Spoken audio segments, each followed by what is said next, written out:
muy contento de poder estar acá y poder tener una charla sobre la LUC. Bueno, es importante, ¿no? Debatir estos temas y escuchar todas las posturas. Creo que bueno, que ha habido una gran desinformación por parte bueno, del sistema todo, ¿no?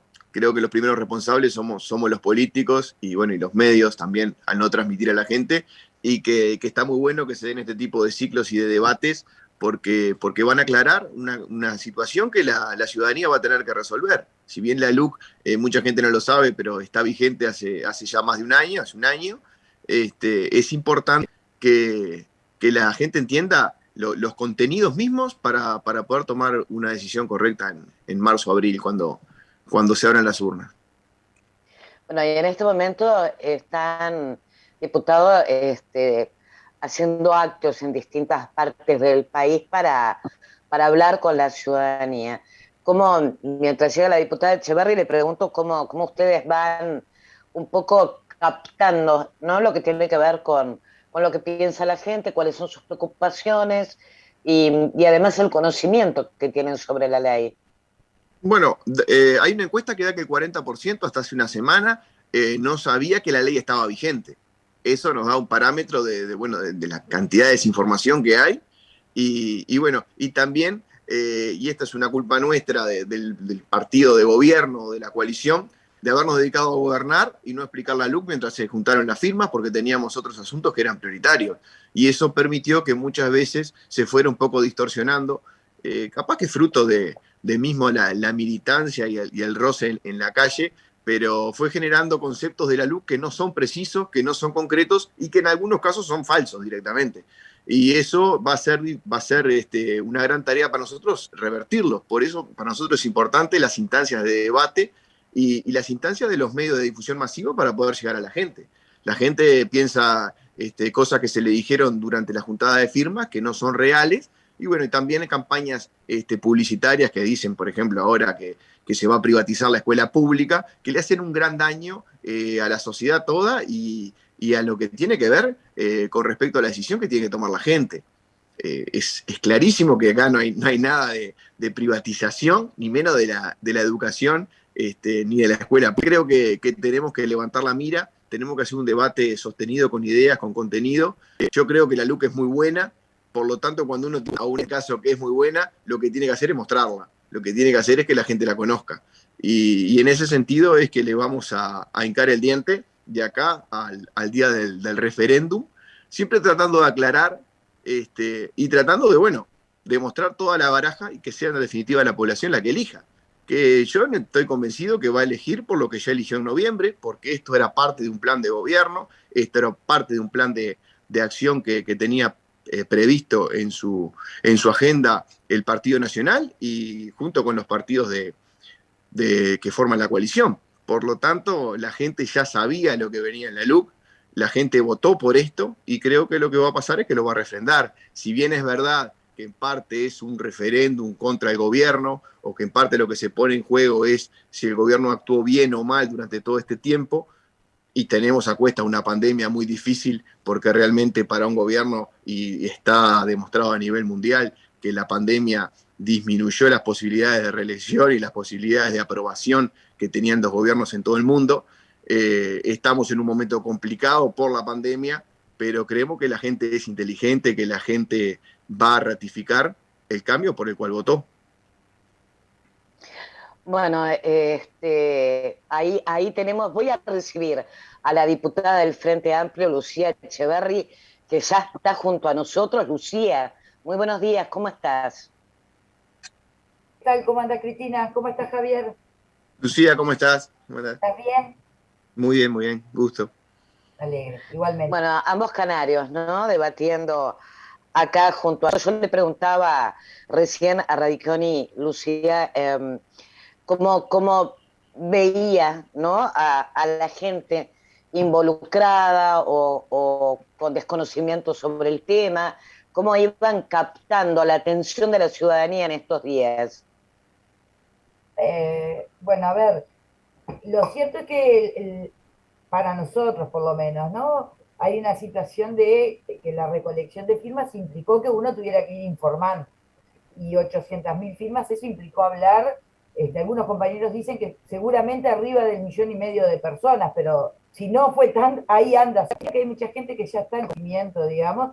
Lo que se está haciendo acá es como tratar de profundizar, de efectivamente plantear con mucho respeto lo que entendemos nosotros que es el alcance y la magnitud de estos artículos, y hay como avidez por saberlo, que también me parece que entramos en un momento del año que ya tiene de por sí su distracción, ¿verdad? Más allá de la situación económica, con la fiesta, terminan los cursos de primaria, de secundaria, periodos de exámenes, las elecciones del BPS, el propio Frente Amplio, que estamos también de elecciones, es como que se van sumando cosas y bueno, genera como alguna, no te diría distorsión, pero acumula actividades importantes para la gente.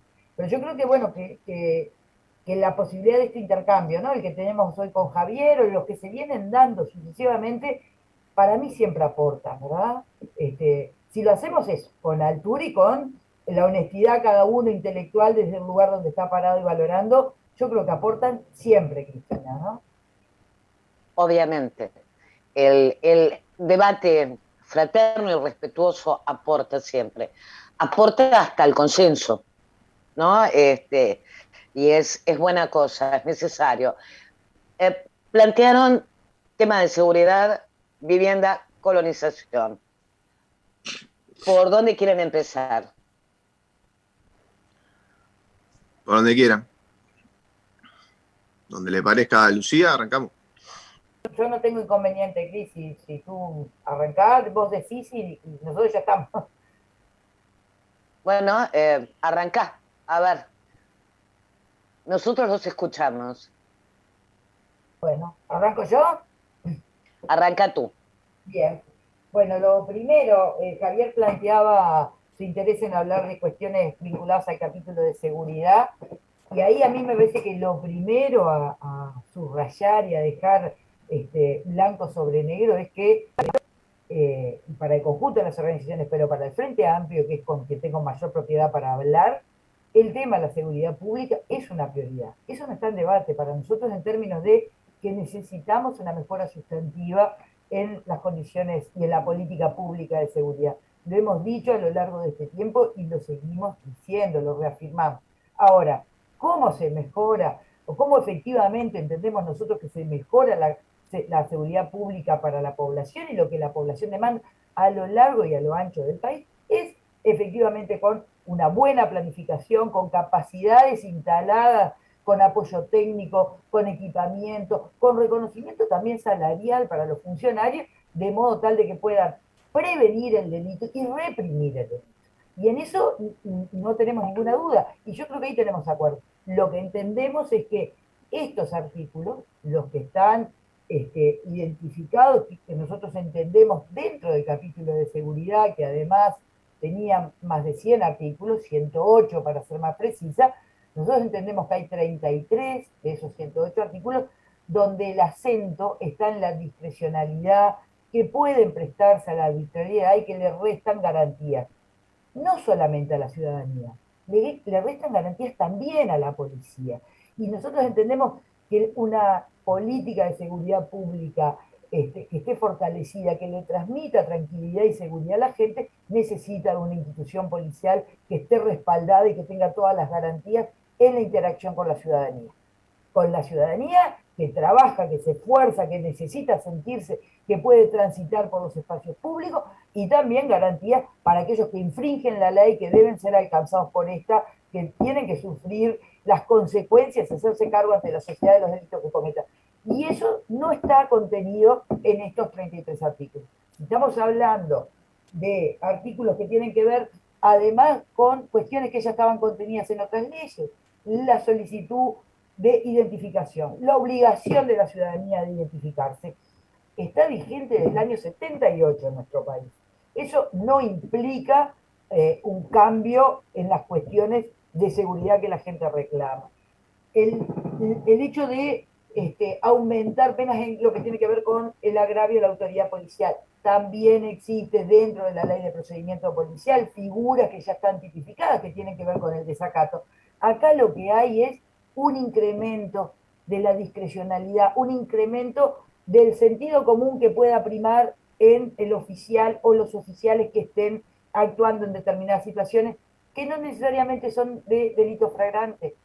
Hoy en el espacio público, en un marco de pandemia, que también por el esfuerzo de la ciudadanía, por decisiones que se tomaron con acierto, por una institucionalidad del sistema de salud que estuvo fortalecida a lo largo de estos últimos años, se pudo hacer frente. Pero la juventud necesita seguir teniendo espacio. Entonces yo me imagino, Javier conoce muy bien esos lugares, que hoy la gurizada se junte en el Parque Artigas de las Piedras o en el Prado de Canelones o en Lagomar, en alguna de las bajadas a la playa de Ciudad de la Costa de Oro, a tomar una cerveza, a tocar el tambor, y eso puede generar una situación de desborde cuando no estamos hablando de delincuentes ni de ningún delito. Y eso está pasando.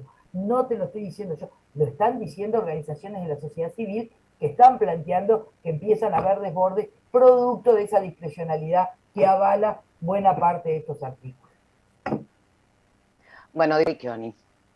Es importante que lo que se entienda que esta ley ya está vigente hace más de un año y que ha traído beneficios en temas de seguridad muy importantes.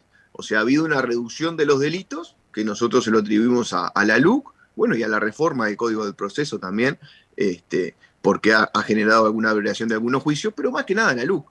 Y los policías se sienten más respaldados. Yo creo que el que tiene un amigo, un familiar, un conocido que es policía, le va a decir que con la LUC se siente mayor respaldo.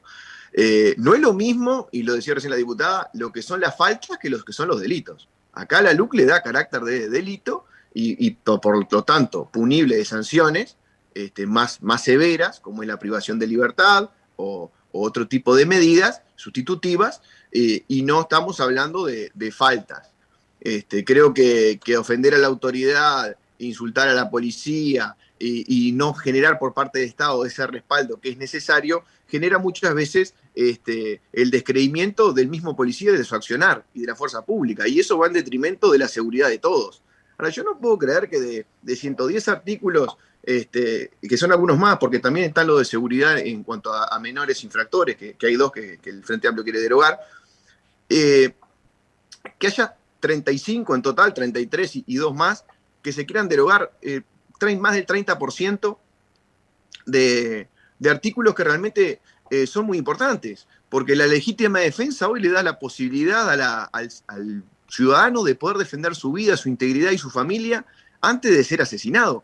¿Qué pasaba antes? ¿Qué pasaba en la era Bonomi? Teníamos dos muertos por día a manos de los rapiñeros y no se le daba la posibilidad inclusive a la gente de defenderse en todo el entorno de su casa, simplemente adentro, cuando la persona realmente le invadía el jardín o saltaba la reja y ya venía con otras intenciones.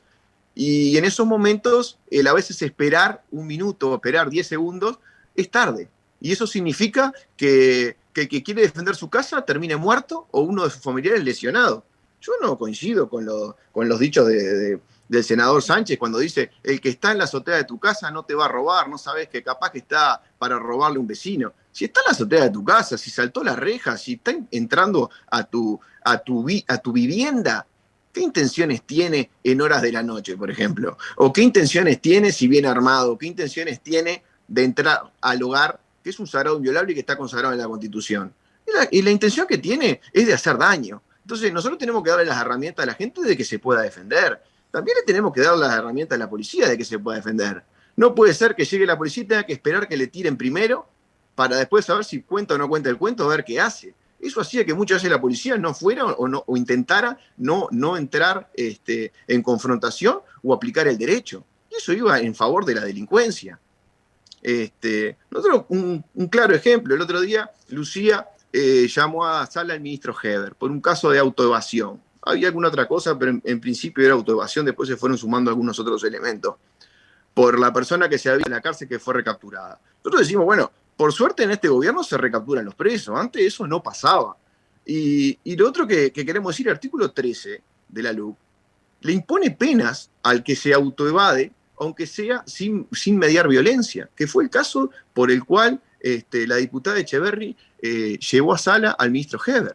Entonces, por un lado, llama a sala al ministro y dice que esto es un tema grave, la autoevasión, pero por otro lado, se presenta en una campaña contra la LUC para derogar un artículo que impone una pena más grave a aquellos que se evadan de manera sin violencia, cuando acá la LUC le da hasta 4 años de penitenciaría para aquellos que generen la autoevasión, aunque sea sin mediar violencia. Entonces, a veces hay una dicotomía de cosas que no entendemos, porque por un lado se exige más seguridad, estamos todos de acuerdo, pero por otro lado también se condena y se castiga a algunos artículos que brindan esa seguridad. Para nosotros es un aspecto fundamental de la LUC, el capítulo de seguridad, porque ha cambiado la convivencia nacional, y creo que en definitiva en el fondo hay un trasfondo ideológico. O sea, estamos, por un lado, quienes creemos que para que haya una reconversión, para que haya realmente una profilaxis del delito, lo primero que tiene que haber es un delincuente capturado. Porque un delincuente en la calle que sigue ejerciendo delito, que sigue lastimando, que sigue robando, rapiñando, no se va a redimir por sí solo. Entonces, por otro lado, tenemos la teoría de que, bueno, son sujetos castigados por la sociedad, que la culpa es de todos, que en definitiva no hay que poner más penas. Y bueno, la realidad que tenemos en Uruguay es que hay que sacar los delincuentes de la vía pública, que tenemos que terminar con el Uruguay, que es una cárcel a cielo abierto, donde los ciudadanos debían estar encerrados, y donde hay que llevar preso a quien hay que llevar preso. Y no hay que tener miedo a ejercer la autoridad como hay que ejercerla. Y nosotros le estamos dando, en esta ley, las herramientas a la policía para que lo haga. Alguien está en contra, por ejemplo, el Frente Amplio quiere derogar el artículo 35. Inaplicabilidad del beneficio de libertad anticipada para ciertos delitos, en lo cual ya está homicidio agravado, homicidio especialmente agravado, extorsión, violación, abuso sexual, atentado violento al pudor. El Frente Amplio nos dice por un lado, no, esto no, dejemos que puedan seguir teniendo la libertad anticipada. Recordemos que en los homicidios muy especialmente agravados entra también el femicidio. Entonces a veces entendemos, por un lado decimos, apoyamos la campaña de los pañuelos violetas, salimos contra la violencia y a favor del femicidio, cosa que me parece muy bien, de carácter y una sanción severa. Y por otro lado decimos, bueno, pero vamos a habilitarle que salgan con menos pena, vamos a habilitarle que salgan antes. Dejemos a criterio del juez que pueda decir por cada caso. Yo no quiero dejar a criterio del juez.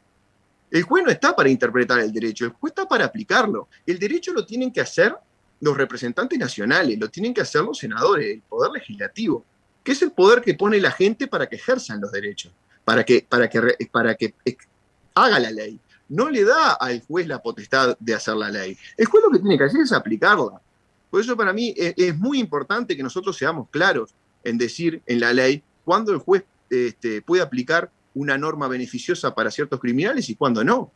Porque en definitiva es en nosotros, en los parlamentarios, en que recae ese poder y esa responsabilidad. No podemos lavarnos las manos y decir, bueno, que lo arregle el juez. Nosotros tenemos que ser claros y contundentes. Creo que nadie puede estar en contra de que le revisen el auto cuando eso le da seguridad a todo, que le pidan el documento de identidad en un país donde las vacas tienen caravana y los perros tienen chip, porque una persona no puede exhibir su documento. ¿Qué problema hay con eso?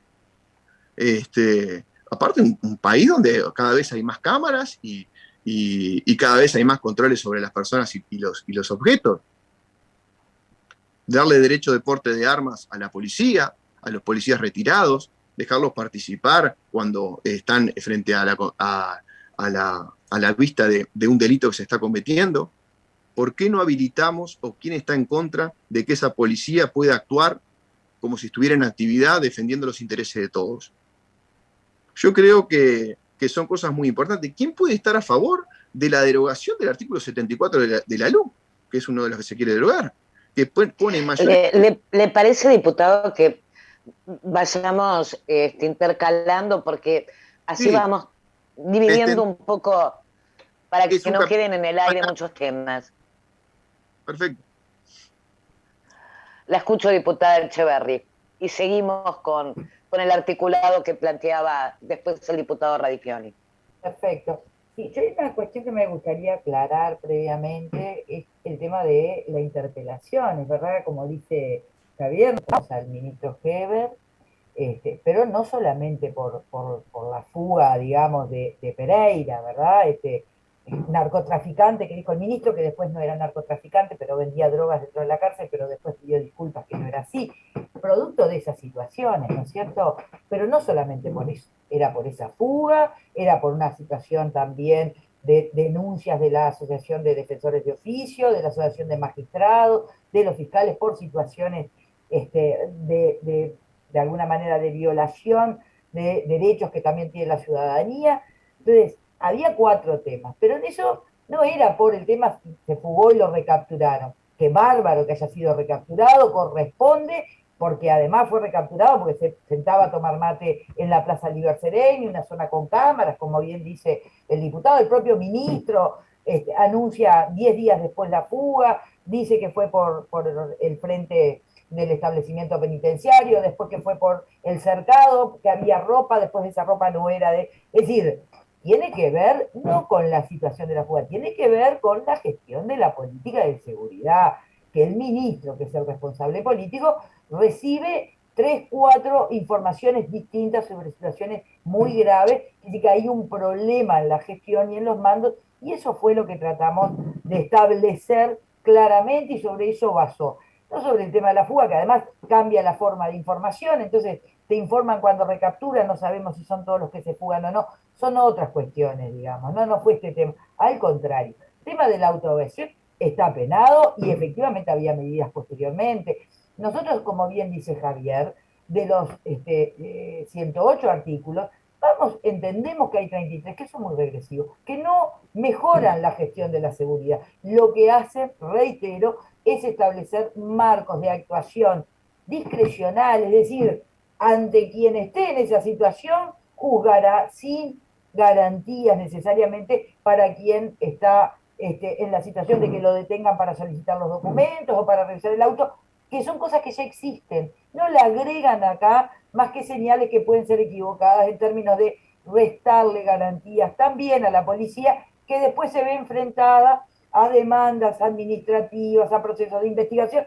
¿Qué es lo que viene pasando? En algunos casos, con razón, la semana pasada, ¿verdad?, se informaba de 9 destituciones por hecho de corrupción, porque ahí hay funcionarios de la institución policial, buenos funcionarios, que también denunciaron procedimientos que no se ajustan a la norma porque terminan generando un perjuicio para todos los que realmente se esfuerzan y muchísimo para darnos seguridad. Ese es el punto medular. Es 1/3 de esos artículos que realmente ya existen en nuestra legislación, que el legislador crea, pero quien interpreta, y ahí tengo una diferencia también con Javier, es justamente los operadores de la justicia, que son los jueces, que son los fiscales y que son los abogados defensores, sean públicos, gratuitos, otorgados por el Estado o contratados por la persona. Y acá en este marco el legislador tiene que esforzarse para que sea lo más claro posible.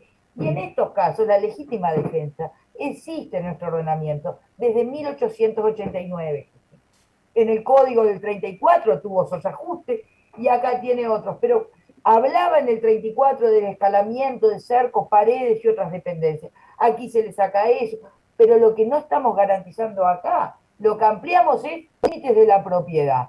No es necesariamente un refuerzo respecto del medio que se emplea para repeler la agresión. Nadie está poniendo en cuestión eso. La legítima defensa es un instituto en nuestro derecho que está defendido, regulado. Acá lo que se hace es ampliar el área de acción respecto de la propiedad privada. Eso es lo que estamos diciendo. Son márgenes de discrecionalidad y creo que hay que tener cuidado, porque esto no mejora la seguridad, esto no va en clave de mejorar la gestión de la policía. Es más, Javier lo decía hace un ratito, que van a incorporar, porque la seguridad no solamente dando señales, se necesitan recursos materiales.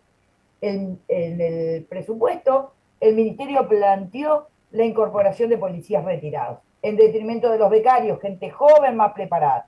Perfecto. Decía, estos jubilados que hace mucho tiempo que están fuera de actividad, en un delito que ha cambiado, con prácticas mucho más sofisticadas de operación en términos de la concreción de los delitos, no estaba preparada para salir a correr en la calle con un arma. Van a estar en las comisarías, mejorando la captación de denuncias, mejorando la atención al público.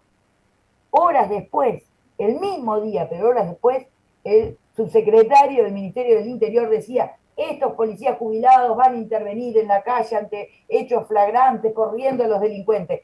¿En qué quedamos? ¿Va a ser para estar en las comisarías y mejorar la atención y las denuncias? ¿O va van a estar en la calle corriendo a pesar de tener más de 65 años y estar jubilados. No es por ahí. La gente, todos necesitamos mayor seguridad. Nuestros gurises, nuestros adolescentes, los jóvenes, los comerciantes, todos necesitan. ¿Eso qué es? Eso es policía preparada, reconocida en su esfuerzo desde el punto de vista salarial, capacitada en las nuevas técnicas, con software que permitan leer los territorios, dónde se constituyen los delitos, inteligencia, planificación en virtud de la composición y el comportamiento de los delitos. Que ojo, la seguridad no es solamente la represión del delito, que es muy importante, también es la prevención y también es garantizar pautas de convivencia donde podamos estar en armonía. Y eso no se cumple necesariamente si todos estamos bajo sospecha. Que se junten 10, 15 gurises en un espacio público a compartir una cerveza, a tocar el tambor, no significa que se esté cometiendo un delito. Entonces, no puede haber normas que sean tan libradas a la interpretación de quien le toque actuar. Nosotros compartimos mejor seguridad, no necesariamente pasa por mayores discrecionalidades. Hay que dar garantías. Lo pide la propia policía, mayores garantías. Garantías para la ciudadanía que comparte los espacios de vida con la policía. Y es eso lo que estamos planteando. Es más, hay delitos. El derecho de reunión. Que lo estaba planteando Javier, que ya están penados. La autoevasión ya está penada en otros artículos. Sí. Incluso con penas administrativas. Quien se evadía tenía penas administrativas, perdía salidas, eventualmente la posibilidad de seguir estudiando y trabajando. Entonces, hay ahí pena. No lo digo yo, lo dicen los catedráticos que son, que también asesoraron al Parlamento, a pesar de que no han sido tomados en cuenta. Entonces, me parece que hay que tener en cuenta esas consideraciones también. A ver qué te quiere decir el diputado Radichoni, Lucía. Lo escuchamos. Hay imprecisiones que terminan generando confusión y que en definitiva no nos acercan a la verdad. O sea, el derecho de reunión no está penado ni castigado por la LUC en ninguno de sus momentos. Los chiquilines se van a poder seguir juntando en las esquinas, se va a poder seguir juntando todo el mundo. La LUC no es el derecho de reunión. Todo el mundo se puede juntar. Lo que no se puede es juntar para hacer una zona y tirarle piedras a un patrullero. Porque eso que antes no estaba penado, ahora es daño material, está penado y a su vez es agravio a la autoridad. Y eso no se puede hacer. Y bueno, los chiquilines que estén en una esquina en la bajada de la playa tocando el tambor no les va a pasar nada. De hecho, no les pasa nada. No mezclemos las cosas, porque hubo en algún momento el derecho de reunión un poco suprimido por el tema de la pandemia, pero el alumno no dice nada del derecho de reunión. No se puede decir que la autoevasión está penada cuando la diputada conoce perfectamente que no es lo mismo la autoevasión penada antes de la LUC que ahora. Porque ahora, por ejemplo, la autoevasión se pena a aquellos que se evaden sin ejercer violencia. El caso de Pereira, el caso principal por la que la diputada Lucía Echeverri llama a sala al ministro Heber, que está bien, yo le reconozco que también había algunos otros elementos, pero este era el elemento principal, la fuga de Pereira. Pereira es una condena que el juez le va a aplicar porque le va a aplicar la LUC. Antes de la LUC, si Pereira se hubiera fugado de la forma que se fugó, no hubiera tenido condena. Porque Pereira no se fugó generando violencia, lastimando policías o rompiendo cosas. Entonces, no es lo mismo decir que la autoevasión antes era igual que la autoevasión de ahora. No es igual, no es lo mismo. Y la LUC nos da elementos, por ejemplo, por los que le preocupan a la diputada Lucía Echeverri, el caso de Pereira, para que ahora tenga una sanción más grave. La legítima defensa ampliada es muy importante, no es solo los bienes materiales. Acá también hay una discusión catedrática que yo la sufrí en la Facultad de Derecho muchas veces cuando me decían, no, la rapiña lo que protege es la propiedad privada porque lo que está en juego son los bienes que se le quieren llevar o sustraer mediante violencia. La rapiña lo que pone en juego es la vida humana, porque cuando uno lo apunta con un revólver, lo que menos le pasa por la cabeza a uno le importa es los bienes materiales que tiene. Lo que uno está pensando es el temor de que no va a llegar a ver mañana a su familia y que no va a poder respirar más. Ese es el gran problema que tiene la gente. Entonces, cuando me hablan, la legítima defensa ampliada en el hogar, lo que hace es querer cuidar el galpón, la lana que tenés en el galpón o el coche que está en el garage. No, lo que quiere proteger la ley es cuando yo vaya a sacar el auto y me encuentre con un delincuente adentro del garage, tenga la posibilidad de defender, no tenga que esperar a que me maten o que me reduzcan, a que me secuestren y después que estén adentro de mi casa conmigo atado y mi familia mañatada, hagan lo que quieran con nosotros. Y nadie puede estar en el Uruguay en contra de eso. Nadie puede querer quitarle a la sociedad el derecho de autodefensa. Y esto no quiere decir que va a ser gatillo fácil, ni que le vamos a dar a la gente armas, ni que le vamos a obligar a la gente a portar o a tener armas en su casa, pero que cada uno tiene el derecho a defenderse. Porque cuando a uno lo copan en su casa, cuando a uno le entran a la vivienda, no hay mañana y no hay 10 segundos después. Entonces, nosotros tenemos que dar las garantías. Acá hay dos modelos de país bien claros. Uno que quiere defender a los delincuentes porque se los considera que son perjudicados socialmente, porque se los considera que son fruto de una sociedad que los castiga, que no les dio oportunidades. Y otro que decimos, bueno, sí, vamos a aprovechar, vamos a trabajar en temas sociales que posibiliten y que den herramientas a los más perjudicados para no entrar en el delito, pero vamos a reprimirlo, vamos a castigarlo, porque hay un montón de gente que trabaja, fuerza, que paga sus impuestos y que es la que hace que funcione el sistema todo, y eso hay que protegerlo, porque si esas cadenas se rompen y esos que tienen que ser protegidos no lo son, el problema que vamos a tener es que después tampoco podemos reacondicionar o reformar a aquellos que están desviados. Nosotros hoy tenemos una cantidad más de delincuentes presos y eso ha generado que los delitos bajaran. Algunos 20%, con la rapiña, algunos hasta el 40%. Y los delitos han bajado. No todo está bien, pero todo está mejor. No todos los delitos se han extinguido y tenemos que hacer mucho en ese aspecto, pero sí hemos reducido un montón delitos que eran muy preocupantes para la sociedad. Tenemos que seguir. ¿Qué queremos? ¿Derogar la LUC para volver a Bonomi? Derogar la LUC significa volver atrás, significa ir un paso atrás en seguridad, significa volver a la época de Bonomi y que las rapiñas sistemáticamente cada 2 o 3 años aumenten 20, 30% y que las promesas sean incumplidas y que aquellos actos de decir que las rapiñas iban a bajar, aquellas promesas, queden en la nada. Esto es un proceso de cambio, un proceso de transformación que se empezó a dar a partir de la LUC. No dejemos a la policía, no dejemos a la población sin estas herramientas que son muy valiosas. Para nosotros es muy importante que los delitos bajen. Es parte de formar una sociedad y que aparezca la reactivación económica también. Lucía me decía, bueno, que no hay inversión, que no se mejora el salario policial. Agarramos un país en plena pandemia, sin preparación para la pandemia y con 5% del déficit del Producto Bruto Interno. ¿Cómo quieren que hagamos para que la plata aparezca de la nada y se mejoren todos los sueldos y se mejoren todas las cosas y se paguen asignaciones universales y todas las demás cosas que propone el Frente Amplio, cuando en la época de bonanza se lapidaron los dineros públicos? Yo estoy de acuerdo que hay que invertir. Es más, el gobierno nacional ya tiene un proyecto en curso para generar nuevas cárceles mediante la venta de algunos predios del Estado y la generación de recursos para poder hacerlas. ¿Qué hizo el Frente Amplio durante 15 años en tema cárceles? ¿Cuáles son los nuevos, las nuevas cárceles que generó el Frente Amplio? ¿Y cuáles son las nuevas plazas que generó? Porque el delito aumentó y las cárceles no aumentaron. Y bueno, será muy triste, pero si hay más delincuencia, tiene que haber más cárceles. Porque es la única manera de redimir el delito. La única manera de que podamos transformar a los delincuentes es primero sustraerlos y ponerlos bajo sujeción del Estado. Porque ahí empiezan los procesos de reforma y los procesos de control y la profilaxis del delito. No hay forma de bajar el delito con los delincuentes en la calle. Entonces nosotros hicimos el paso 1. Es verdad que no está completo, pero arrancamos, pero empezamos por algo y empezamos donde había que empezar. Me queda por ahí 2 cosas. Por un lado, la diputada Echeverri, que plantea el tema de la discrecionalidad.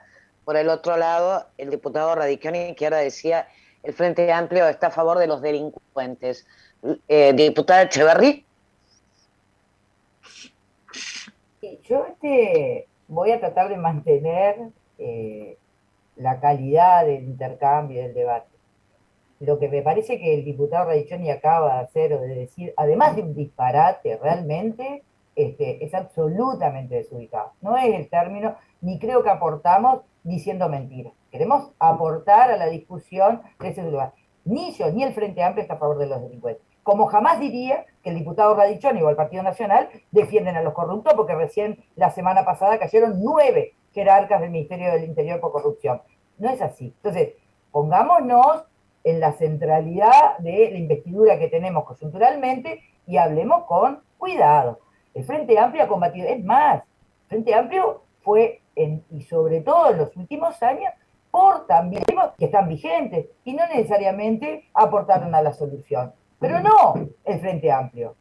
El mundo muestra que no es necesariamente por ahí. ¿Que hay que reprimir el delito? Por supuesto que hay que reprimir el delito. De hecho, Frente Amplio construyó muchísimas plazas en el sistema penitenciario. El punto es que estos artículos no van en ese sentido. La legítima defensa, se lo decía hace un ratito, desde 1889 está vigente. Acá lo que se modifique, lo decía recién el diputado, son cuestiones donde eventualmente, frente a un daño que eventual, porque la legítima defensa tiene garantías, ¿verdad? Porque si no, sería el gatillo fácil, como él decía. Hay que tener garantías de repeler la agresión con un medio, vienen con un palo, tú salís con una escopeta de cañón recortado. Son cuestiones técnicas, sí. Para los operadores del sistema, la gente lo que tiene que tener es sentimiento, certeza de que está protegida y garantizada por la norma. Y no que acá hay una discrecionalidad que después termina generándole otros problemas. Lo mismo la policía. Entonces, no digamos cosas que no son.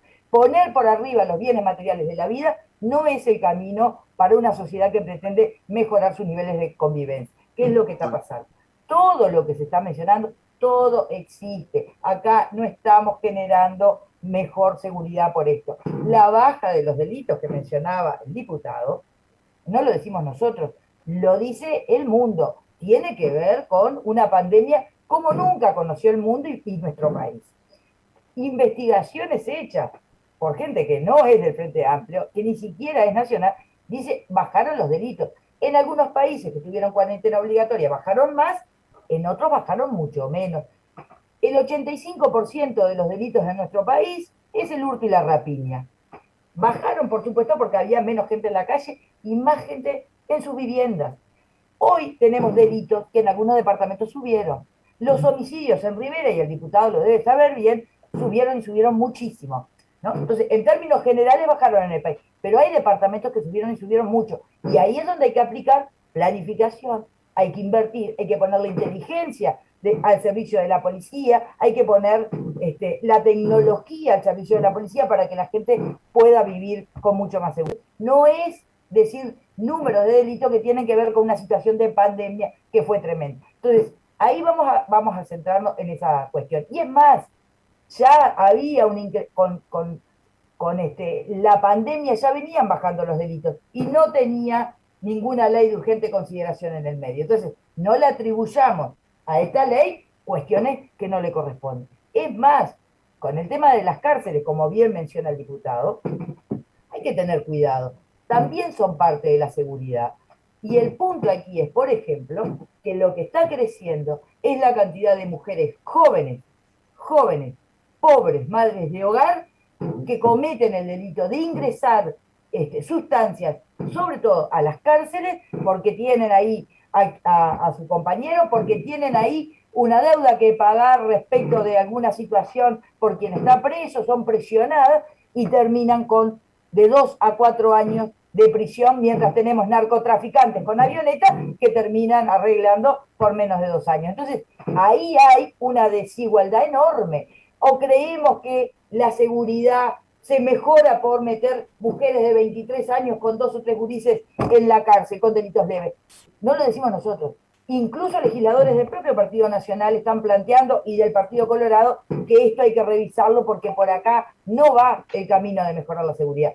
Y es más, el incremento de la cantidad de personas privadas de libertad está provocando en el sobrehacinamiento y además en que tampoco hay recursos para garantizar condiciones de rehabilitación mínimas en términos de estudio, de trabajo, de proceso, una espiral de violencia que cuando salgan va a ser peor y las consecuencias se pagan afuera. Por eso estamos insistiendo en ese tema, pero no tiene que ver con mejorar la seguridad de estos artículos, Cristina, lo vamos a insistir.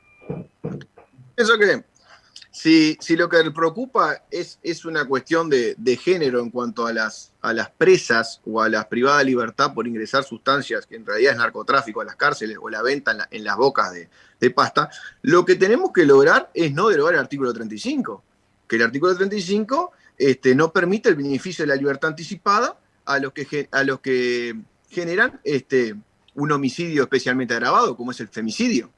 Yo pienso que si realmente lo que interesa son las cuestiones de género, lo que tenemos que hacer es mantener la luz.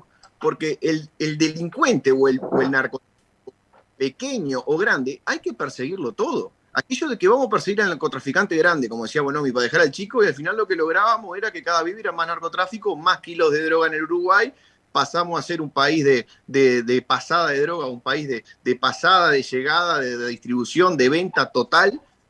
Y lo que le decimos es, porque son mujeres, deberían, como son madres de familia o jefas de hogar, deberían tener penas más reducidas. Nosotros no podemos hacer del delito una cuestión de género. El delito es delito, el narcotraficante es narcotraficante, sea hombre, sea mujer, sea transgénero. A mí no me interesa. A mí lo que me interesa es que no venda droga y que no le venda droga a menores y que no ingrese sustancias prohibidas a la cárcel. Y creo que ahí se ve claramente la diferencia filosófica entre una posición y la otra. Nosotros queremos perseguir todos los delitos y queremos bajar los delitos realmente. Y después tenemos la posición del Frente Amplio que dice, bueno, no, en estos casos no, porque socialmente está mal. Entonces yo no digo que defienden a los delincuentes como se me interpretó mal, me parece. Lo que sí digo es que filosóficamente entienden que esos delincuentes tienen una justificación que los habilita de cierta manera y que por eso no deben recibir castigo. Y nosotros pensamos distinto. Nosotros pensamos que tiene que haber una reconversión, que tiene que haber posibilidades, que se tiene que invertir como se está invirtiendo ahora 50 millones de dólares en primera infancia, que eso va en favor de que en el futuro existan menos delincuentes porque haya más jóvenes, más niños que tengan más posibilidades, pero a la hora de juzgar a los que están cometiendo un delito, tenemos que ser implacables y tenemos que ser imparciales. Y no nos puede importar el género, no nos puede importar la condición socioeconómica ni cultural, porque en definitiva esos delincuentes, si no están en la cárcel, están afuera. Y si están afuera, al que le cuesta la vida, al que le cuesta la salud, al que le cuesta la familia, al que le cuesta el trabajo, es a la gente de laburo, que era lo que venía pasando hasta ahora. Y algunos me dicen, bueno, pero en la cárcel no se rehabilitan, pero y afuera tampoco. Y además, adentro de la cárcel hay violencia, pero adentro de la cárcel hay 11.000 personas o 12.000, y afuera tenemos 3,5 millones. Vamos a exponer a 3,5 millones al calvario de estar todos los días arriesgando. Aparte, es más fácil controlarlos en la cárcel, poniendo los funcionarios policiales que tenemos, porque tenemos pocos recursos, que ponerlos de economía, de justicia, hasta de sensatez. Nosotros no podemos de ninguna manera decir que como es micronarcotráfico lo vamos a permitir. Nosotros no vamos a permitir ningún narcotráfico. No van a contar conmigo en un voto para nada de ninguna ley que diga que va a permitir uno u otro narcotráfico o uno u otro delito. Nosotros tenemos que perseguirlos a todos. Y creo que si hay algo que está claro es que la LUC los persigue y la LUC ayuda a dar herramientas a la policía para que esto se genere. Y cuando hablamos de legítima defensa, no hablamos de los temas técnicos. Acá nadie dice que si el otro viene con una cucharita, yo le puedo tirar con una escopeta. Acá lo que yo estoy diciendo es que lo que se amplía es el lugar. Y lo vuelvo a reiterar, no se está defendiendo la propiedad privada. Lo que se está defendiendo es la vida humana. No hay mañana 10 segundos después cuando el otro aprieta el gatillo. No hay mañana. Y yo no le deseo a nadie, pero yo si estoy en esa situación sé lo que tengo que hacer. Y no quiero terminar preso. Y no quiero que ningún conciudadano termine preso por una ley que yo voto o que yo genero para derogar, porque estaba en juego su vida y la de su familia, y decidió defenderlo. Yo a los ciudadanos uruguayos voy a dar esa posibilidad, por eso defiendo la luz. Diputada Echeverri. Y yo, como varias precisiones, ¿no? Una es que, bueno, hay cuestiones que el diputado puso como ejemplo, que sí queda grabado el programa, se verán, pero digamos, para tratar de avanzar, a mí me parece que en el tema del microtráfico hay que tener presente, nosotros entendemos que todos son delitos más allá de su entidad y tienen que tener una forma de resarcir a la sociedad y de generar alternativas de vida a quien lo cometió. Por lo cual no estamos diciendo que no se pene, lo que estamos diciendo es, no puede ser que 5 o 6 porros que se entraron, menos de 40 gramos, ingresados a la cárcel, que además son legales afuera, si está registrado, terminen siendo 4 años de prisión para una mujer de 23 años, porque lamentablemente la condición de ser mujeres sí pauta un posicionamiento distinto en la sociedad y sí trae desigualdades, por lo cual no es lo mismo, no es lo mismo. La condición de mujer, ni en la política, ni en el trabajo, ni en la educación, ni en el sistema de cuidado, ni en la economía, ni en la participación, Javier, es lo mismo, no existe esa igualdad. Lamentablemente partimos con desigualdades estructurales muy, muy arraigadas. Parte de lo que tú estás diciendo. Entonces, sí hay que considerarlas. Y lo que decimos es, tiene que haber medidas alternativas que también son penas, pero que no necesariamente son la prisión. Lo dice el senador Camí, Lo dice la senadora Carmen Sanguinetti, que están preocupados y que quieren justamente ver alternativas porque entienden que este no es el camino. Acá lo que se hace es penalizar con prisión a una mujer y a sus hijos se los inclina, o a veces, si puede, si tiene lugar, porque como no tiene recursos, eso está pasando, o eventualmente con algún referente familiar, si es que tiene un soporte afectivo que se pueda hacer cargo. Y eso lo que hacemos es destrozar y romper más vidas que ya vienen rotas. Entonces, eso es lo que queremos hacer. Medidas alternativas que tienen que ver con la capacitación, con el trabajo, con el sostén emocional, con el sostén psicológico y sobre todo con posibilidades de inserción educativa. Es eso. No estamos diciendo que no se penen, estamos diciendo que las penas deben ser distintas. Sobre todo. Y además, a ti te consta, ¿verdad? No es lo mismo entrar 40 gramos en una cárcel que viene en un contexto. Lo decía el periodista Gabriel Pereira ayer, justamente. A una mujer le cortan los dedos porque se negó a seguir vendiendo drogas. Estamos en una situación bastante compleja. Ahora, se van contenedores con toneladas y todavía no se encuentra la gente. Entonces, agarramos eso en la cárcel, pero no agarramos los contenedores o las avionetas que se nos van. Yo creo que no es posible decir que estamos hablando de lo mismo. A cada circunstancia, las medidas tienen que ser equivalentes en el sentido de responder a esa necesidad primordial que tiene la sociedad de vivir con más seguridad, de tener una convivencia armónica, distinta, con determinadas reglas de juego. Y eso que implica tener un diagnóstico que sea acertado. Yo creo que en este momento el Ministerio del Interior y el gobierno está haciendo un diagnóstico muy equivocado y por eso está tomando estas medidas. Que no todas estamos diciendo que se deben derogar, sino aquellas que efectivamente se apoyan en un diagnóstico equivocado y que dan señales solamente de discrecionalidad y de arbitrariedad a la policía, que le resta garantía a los ciudadanos y no honestos también, y le quita garantías también a la institución policial. Estamos de acuerdo, es necesario invertir en tecnología, no todos son recursos humanos, se necesitan sí, pero se necesita también tecnología, y todo eso se recortó, y ahí es donde tenemos que volver por el camino de la profesionalización de la policía, por el camino de la jerarquización, del reconocimiento a esa labor a través de un reconocimiento salarial y de darle el lugar que le corresponde. Prevención, represión y convivencia. Ese equilibrio se ha roto y eso es lo que entendemos nosotros que se necesita recuperar. Hay dos imprecisiones que yo no quiero dejar pasar. Lucía Echeverri dice cantidades de sustancias que afuera son legales. Afuera no es legal de ninguna manera 40 gramos, traficarlos, pasarlos, venderlos o darlos a título de donación.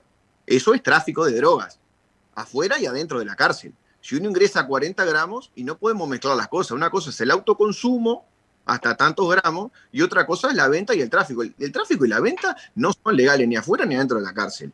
Por otro lado, volviendo a la cuestión esa de género, de decir que bueno, que son las mujeres, yo no tengo problema en que vayan hombres o mujeres presas. En el Uruguay hay muchísimo más hombres presos que mujeres, y yo no voy a salir en defensa del género masculino a decir que si están presos por algo están, porque este país da todas las garantías legales, constitucionales y de la justicia para que estén donde tengan que estar. Entonces, no me preocupa que haya 10 veces más hombres presos que mujeres. Si están es porque tienen que estar. Ahora, no hagamos de esto un tema de droga, un tema de género cuando alguna de las mujeres ingresa droga, porque eso es narcotráfico. Y porque lo ingresa a título de tráfico de drogas. Consumo, no lo ingresa para fumárselo en el patio, lo ingresa para pasárselo a otro. Y esto está penado afuera y está penado adentro. Nosotros estamos contra todo, el grande y contra el chico. Hoy se hacen cada vez más incautaciones de droga. ¿Qué pasaba antes? No pasaba droga, sí pasaba. Lo que pasa es que no la encontraban.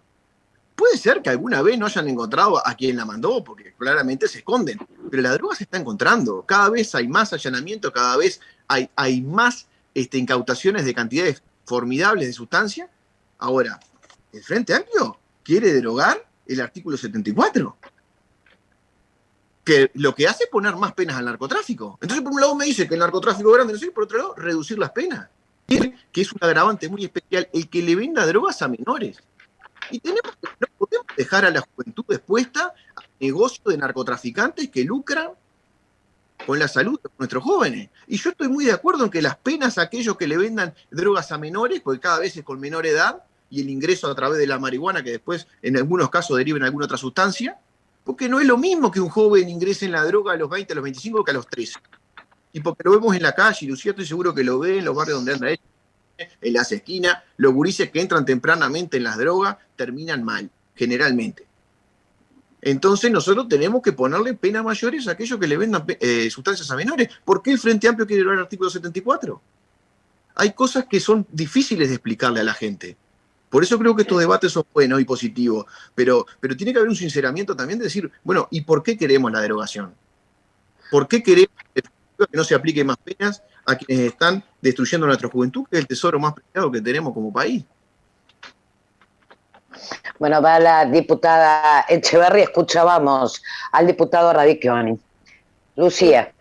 No, me parece que hay que clarificar cosas. No, yo no dije en ningún momento que afuera fuera legal. Hay un marco regulado de una ley que llevó mucho tiempo, que hoy el gobierno se está apoyando a aportar todo lo del caña medicinal, ¿verdad? Y que está generando, hasta habilitando la exportación de cáñamo. Es decir, lo que estaba diciendo es que bajo marcos regulados, afuera, en el exterior, digamos, existe la posibilidad a través de los clubes canábicos o los registros en la farmacia de acceder, ¿verdad?, a la sustancia que tiene además una regulación en términos de sus principios activos a través del IRCA. Ese era el punto, digamos, ¿no? La cantidad bajo determinadas regulaciones que, ya digo, este propio gobierno está apoyándose para fomentar la exportación y la producción de cannabis medicinal.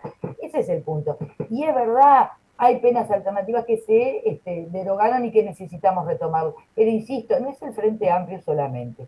Los propios legisladores del gobierno entienden que en estos casos de narcomenudeo, en la situación de mujeres pobres y jóvenes, delitos leves, primarias, sin antecedentes, esto está siendo un problema enorme por lo que implica desde el punto de vista no solamente de sus vidas, sino también de sus hijos. Y es lo que están planteando. La senadora Sanguinetti lo decía la semana pasada, este artículo me preocupa mucho y hay que buscarle una alternativa, en eso está trabajando. Lo mismo lo expresó el senador Camí.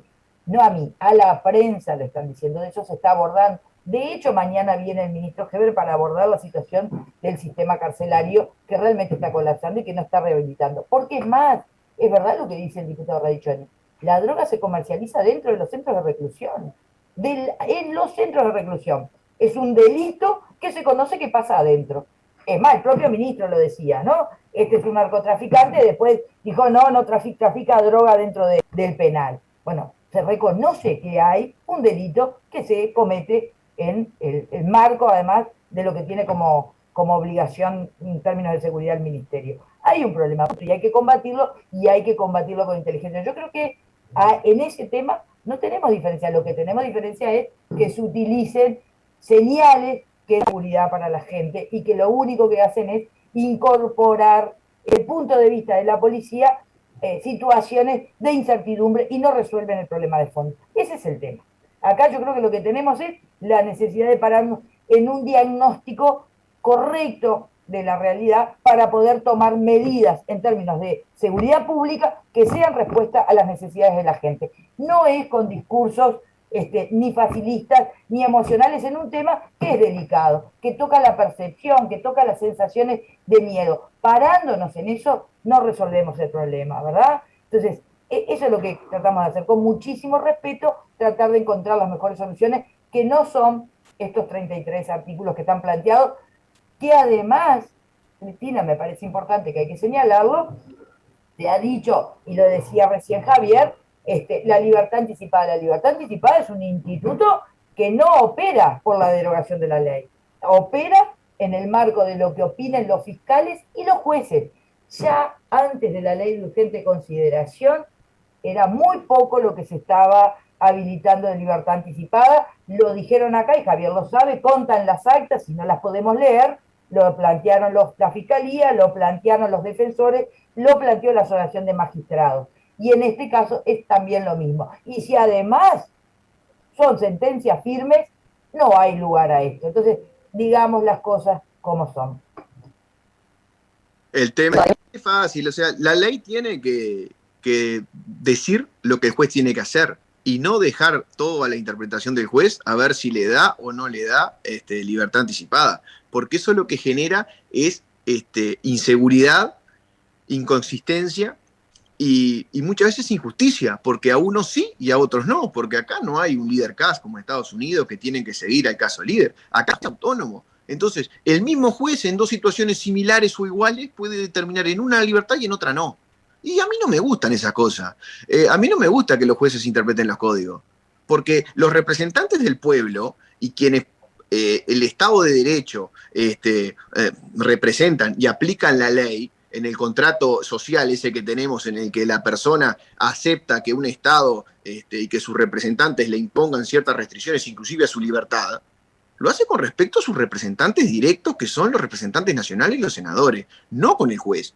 El juez está para aplicar el derecho. Yo, como abogado y como estudiante de derecho, le puedo asegurar que no estoy en nada de acuerdo con que el juez aplique el derecho. Potier le decía a Napoleón cuando cuando los jueces empezaron a interpretar el Código Civil en Francia, que es la inspiración del nuestro, el código está muerto, decía Napoleón, porque tenía razón. Cuando los jueces empiezan a interpretar lo que el legislador dice y queda libre albedrío del juez ver qué hace en tal o cual situación, y cuanto más libertad y potestad le das al juez, lo que generás es un ámbito de duda, un ámbito de incertidumbre, que al final quien está privado de libertad y quien ejerce el derecho tampoco saben qué va a terminar. Y depende de qué juzgado caiga, o de cómo le caiga al juez, o de qué ánimo venga el juez ese día para determinar si está libre o no. Las libertades se tienen que... Y las sanciones, más que nada, aquellas que son las más graves, las que van en detrimento de uno de los bienes o el bien más sagrado que tienen las personas después de la vida, que es la libertad, tienen que estar dadas por el legislador. Por eso yo creo que la LUC está perfectamente correcta en eso. Por otro lado, hay artículos de adolescentes infractores. ¿Por qué el Frente Amplio no quiere que queden los registros de los menores cuando cometen delitos graves? Abuso sexual, violación, rapiña, escopamientos. Nosotros queremos que eso suceda, porque nosotros no queremos que el menor en los delitos graves quede impunemente. No es lo mismo que cometió delitos graves que otro que no.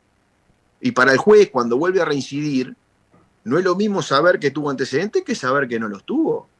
Nosotros queremos que quede ese registro, porque nosotros tenemos que saber quiénes son aquellos criminales o aquellas personas que en muchos delitos que a veces son reincidentes, en su mayoría porque vienen de temas hasta psicológicos y sociológicos como la violación, tenemos que tener un control de quién son, dónde están. No puede quedar el registro eliminado. ¿Por qué el Frente Amplio quiere, en ese caso, eliminar el artículo 80, que modifique el artículo 103 de la 17.823 con respecto a los antecedentes de los menores? Eso la gente lo tiene que entender, lo tiene que saber. Me parece que son cosas graves, cosas que en definitiva van en detrimento de la libertad de las personas. Yo no quiero que mis familiares y que la sociedad uruguaya toda esté expuesta a violadores y a gente que del Estado no tiene control porque eliminó los registros. Yo quiero que eso quede. Y para eso necesito que esta ley se mantenga. Yo creo que son cosas básicas, principales, y que la gente lo entiende. Y que la gente bien necesita que esta ley siga adelante su curso. Es más, hace un año que está vigente y no generó ningún problema. Esto no le ha generado problemas a la gente. Lo que le ha generado es beneficio. Lo que ha hecho que haya más gente presa o delincuentes presos y que la gente de bien, la gente de trabajo pueda vivir un poco mejor. No todo está solucionado, pero está mejor que antes. Vamos por este camino que vamos bien, no pongamos el palo en la rueda, dejemos que el proceso y que lo que la gente eligió en noviembre siga adelante, porque va bien. Diputada Echeverri.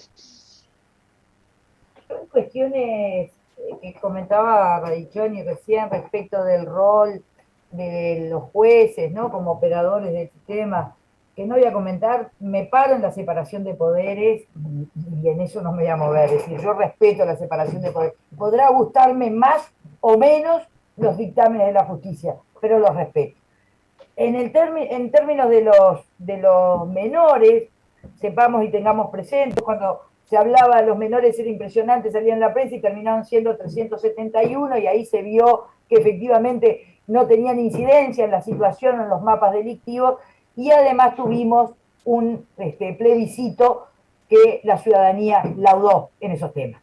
Y así que ahí ya hubo una expresión de parte de la sociedad para el sistema político respecto a algunas medidas. No las voy a repetir. Lo otro que sí me parece importante, y lo decía Javier recién, sí ha habido consecuencias de esta ley, ¿verdad? Porque en la ley de urgente consideración hay capítulos de todas las políticas públicas. Y tenemos un aumento del combustible del 30%, donde subió, no solamente subió el combustible, sino además subieron los alimentos, subieron las tarifas, y ahí ya hay impactos, e impactos bien negativos en el bolsillo de la gente, que lo sufre todos los días cuando tiene que pagar sus cuentas o tiene que ir a comprar los alimentos porque la canasta básica subió y subió mucho. Y eso es producto de 3 aumentos consecutivos de los combustibles. También tenemos, además, situaciones muy complejas vinculadas a la vivienda.